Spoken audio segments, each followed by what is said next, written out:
You think ignoring gossip makes you noble. You think staying silent makes you safe. You think laughing along makes you blend in. Here's the brutal truth. Every time you participate in gossip, whether by joining in, staying quiet, or just nodding, you're sending a silent message. I'm okay with this. You can use me as an audience for negativity. And once people see you that way, they'll keep coming back. Not because they respect you, but because they know you won't stop them. But here's what most people don't realize. Stopping gossip doesn't have to be awkward. You don't need to lecture anyone. You don't have to act like you're better than them. If you do it right, you actually gain respect. So I spent the past week diving into psychology and real-world human behavior, trying to answer one question that kept bothering me. What actually works if you want to stop gossip without looking uptight or killing the vibe? In this video, you'll discover 3 things.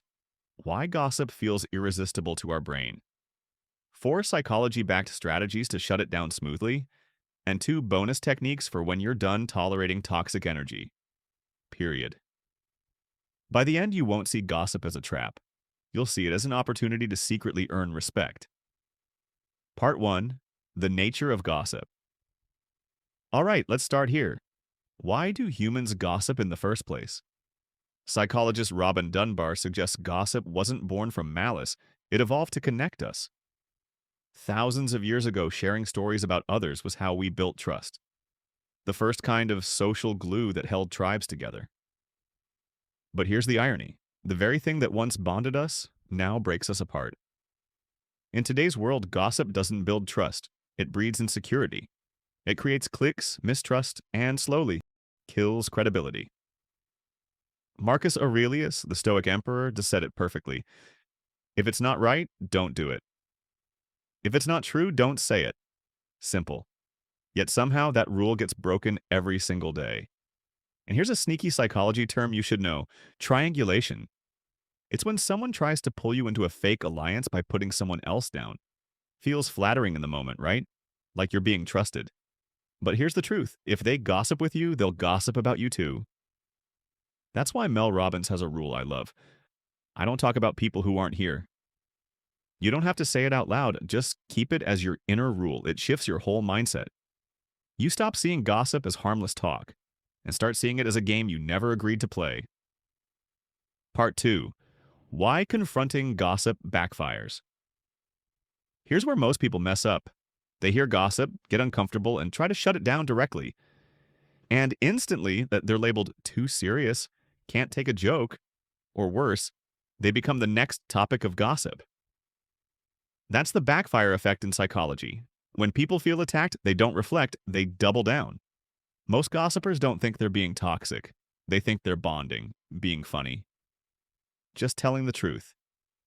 So when you call them out head on, it doesn't change them. It just paints you as uptight. That's why real wisdom isn't about fighting gossip. It's about refusing to enter the arena. You can't control other people's mouths. You can only control your response. And that's where psychology gives us some surprisingly elegant ways to win, without confrontation.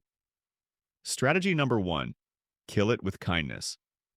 Imagine someone starts bad-mouthing Sarah from accounting. Most people either freeze or laugh awkwardly. But what if you said, "Really? I've never had that experience. She's actually been really kind to me." Gossip, gone. No confrontation, no awkward tension. Here's why this works. Gossip feeds on agreement.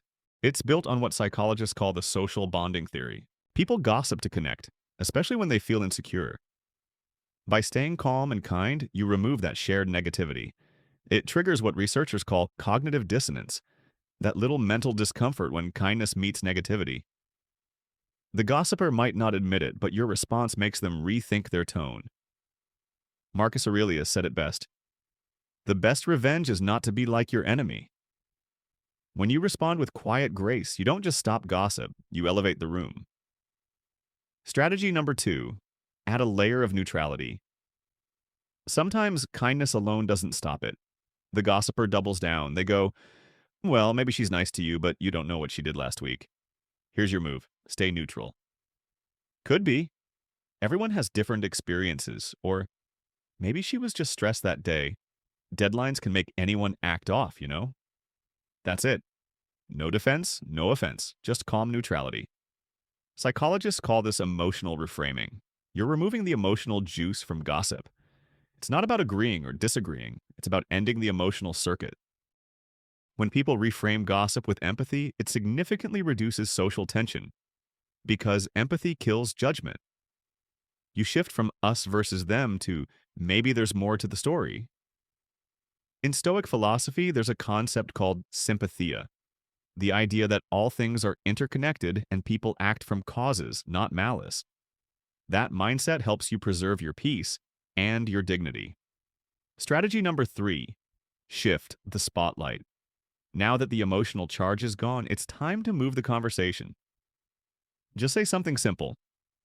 Anyway, did you see the new project update? That looks intense.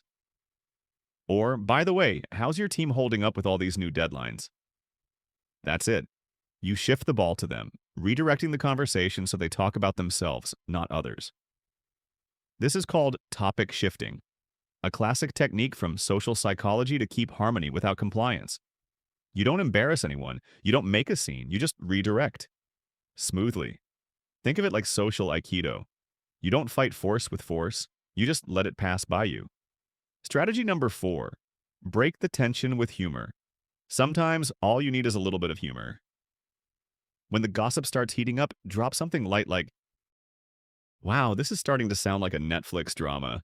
I can't keep up with these plot twists." People laugh. Tension breaks. Now don't stop there. Because if you just laugh and stay, they'll take it as approval. So soon as the laughter fades, slide the topic somewhere safe. Anyway, speaking of dramas, did you see that new Netflix show everyone's watching? Or, man, I need a coffee after all this intensity. Anyone up for a break? Smooth, neutral, non-confrontational. Psychologists call this the relief theory. The idea that humor releases emotional pressure and resets the mood. It's like hitting the refresh button in a tense room. Even Seneca said it centuries ago. It's better to laugh at life than to lament over it. When you use humor wisely, you're not avoiding tension. You're mastering it. You protect your peace and your reputation all in one move. Real talk. When the person is just toxic. Now let's be real. Sometimes the person gossiping isn't just chatty, they're draining. And you don't even care about keeping it smooth anymore. You just want out. Here's what you do. Technique number 1, the gray rock method. Act boring. One-word replies. Zero emotion. Oh, really? Didn't know that. Psychologists use this method to deal with attention-seeking personalities. When gossip gets no reaction, it dies. No fuel, no fire.